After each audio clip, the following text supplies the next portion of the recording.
السلام علیکم ویورز۔ آج ہم ایسی ڈیزیز کے بارے میں بات کرنے جا رہے ہیں جس کو سمجھنا تھوڑا مشکل ہے، لیکن یہ ڈیزیز ٹریٹیبل ہے۔ میں آپ کو آج اس کے بارے میں انفارمیشن دوں گا جس کی مدد سے آپ اس کو سمجھ پائیں گے اور اس کو ٹریٹ کر سکتے ہیں۔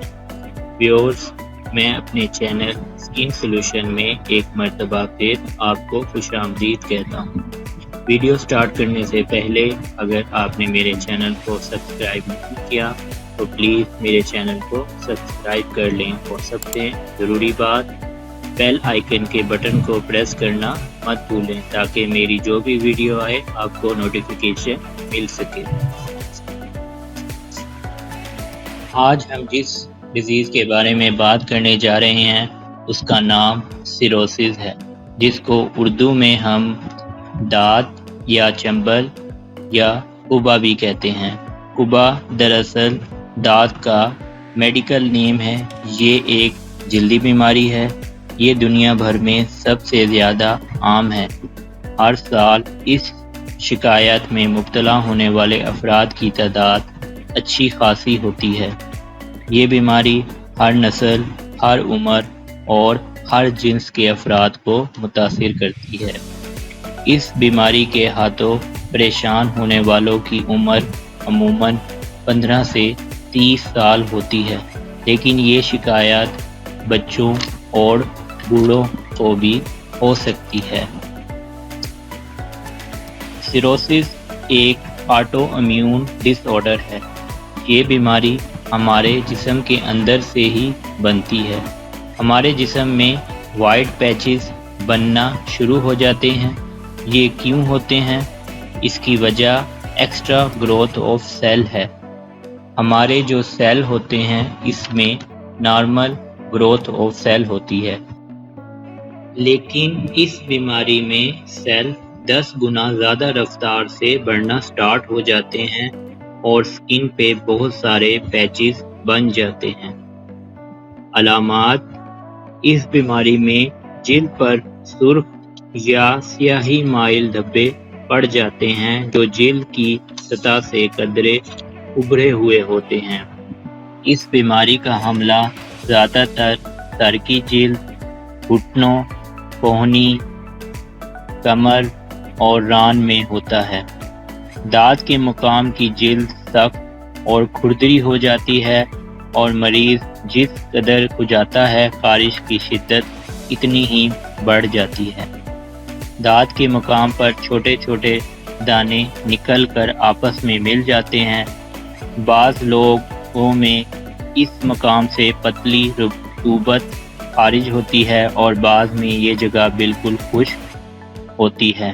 یہ دونوں علامات ایک ہی فرد میں مختلف اوقات میں دیکھی جا سکتی ہیں۔ کاز آف سیروسس: اس بیماری کی کوئی اسپیسیفک کاز نہیں، کیونکہ یہ ایک آٹو امیون ڈس آرڈر ہے، خود بخود ہو جاتی ہے، لیکن کچھ وجوہات جس کی وجہ سے یہ ہو سکتی ہے اس میں بد ہضمی اور صفائی کا خیال نہ رکھنا شامل ہے۔ ان اسباب کے علاوہ نیند کی کمی، ذہنی پریشانیاں، اعصابی دباؤ، خاندانی مسائل اور سانس کی شکایات بھی شامل ہے۔ بعض اوقات موسم کی تبدیلی، ہارمونل تبدیلیاں اور دیگر بیماریاں بھی اس شکایات کو پیدا کرنے کا موجب بنتی ہیں۔ یہ بیماری ایک شخص سے دوسرے فرد کو نہیں لگتی، لیکن مشاہدے میں یہ بات آتی ہے کہ اگر کسی خاندان میں یہ بیماری زیادہ عام ہو تو اس خاندان کے تمام افراد کو یہ شکایات عمر کے کسی نہ کسی حصے میں ضرور ہوتی ہے۔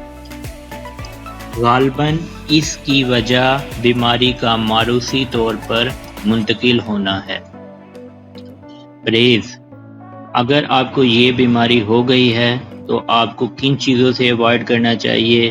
ان میں شامل ہیں: تیز مرچ اور مسالے دار غذائیں کھانے سے اجتناب کریں۔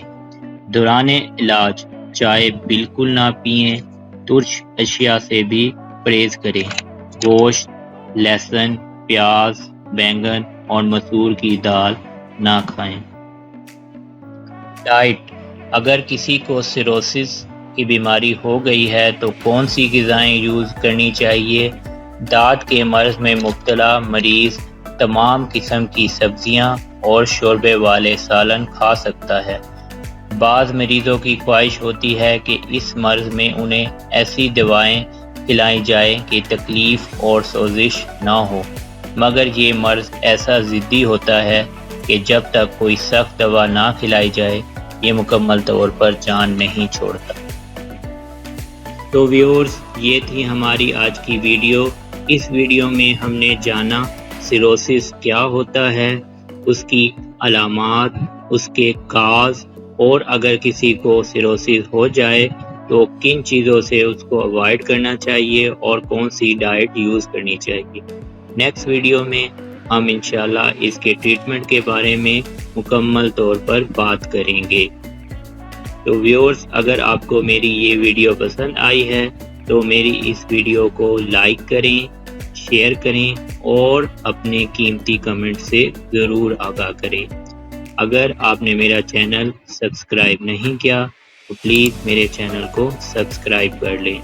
اور ویورز، اگر آپ کا کوئی بھی کویسچن ہے اسکن سے ریلیٹڈ تو بلا جھجک آپ مجھ سے کویسچن کر سکتے ہیں اور ہم سے کنٹیکٹ کر سکتے ہیں انسٹاگرام کے تھرو، واٹس ایپ کے تھرو، فیس بک کے تھرو۔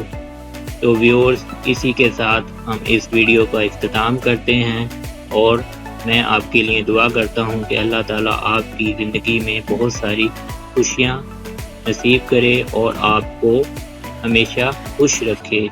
ملتے ہیں نیکسٹ ویڈیو میں، تب تک کے لیے اللہ حافظ۔